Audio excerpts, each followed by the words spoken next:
আসসালামু আলাইকুম সকল ভাই বোনেরা, কেমন আছেন? আলহামদুলিল্লাহ ভালো আছি। আমি নিজে চাষ করছিলাম ছাদে টবে।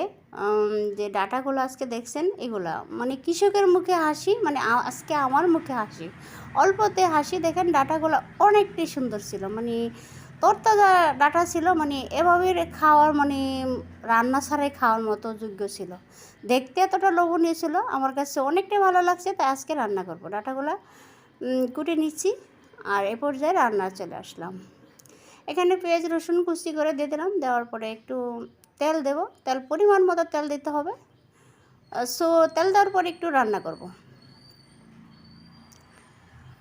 পেঁয়াজ আর রসুনগুলো একটু ব্রাউন কালার হওয়ার আগ পর্যন্ত রান্না করতে হবে।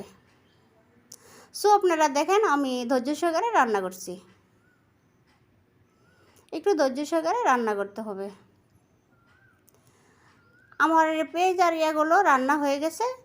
এরপর যে সামান্য একটু পানি দেবো, কারণ মশলাটা দেওয়ার সাথে সাথে পুড়ে যায়। আমার মরিচের গুঁড়া এমনিতেই লাল টকটকা, কিন্তু ঝাল না, ঝাল কম। আপনারা মনে করেন না এত ইয়া করেন, ঝাল মনে হয় লাল দেখতে। মরিচের গুঁড়া দিলাম 1 চামচ, ধনিয়া আর হলুদ লবণ পরিমাণ মতো দিয়ে 1 চামচের মতো দিলাম। দেওয়ার পরে একটু নেড়ে ছেড়ে ভালো করে কষিয়ে রান্না করছি। সো এটা ধৈর্য সহকারে কষে রান্না করতে হবে। এখানে মাছ ছিল না বাসায়, তাই এখানে 2-3 প্রকারের মাছ ছিল। চিংড়ি মাছ দিলে আরও ভালো হতো, বাসায় ছিল না।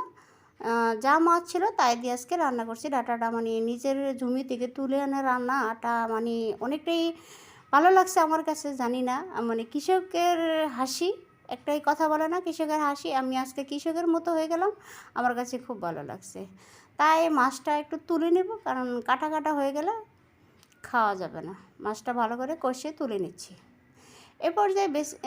এ পর্যায়ে কুটে রাখা যে ডাঁটাগুলো ছিল ওইগুলো অ্যাড করে দিলাম, সাথে টমেটো ছিল আর বেগুন ছিল।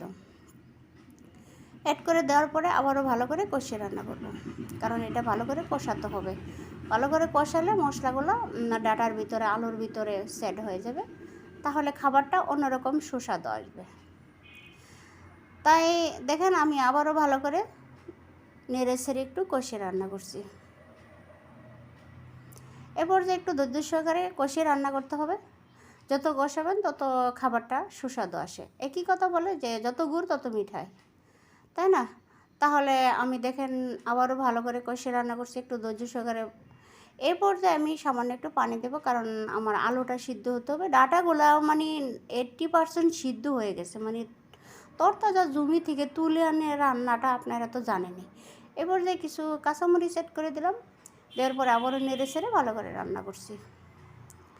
জমি থেকে তুলে এনে যে সবজিগুলো খাওয়া হয় আমাদের তো অনেক ভালো, মানে সার ছাড়া নিজের হাতের তৈরি করা যে খাবারগুলা, তো বলার কিছু নাই।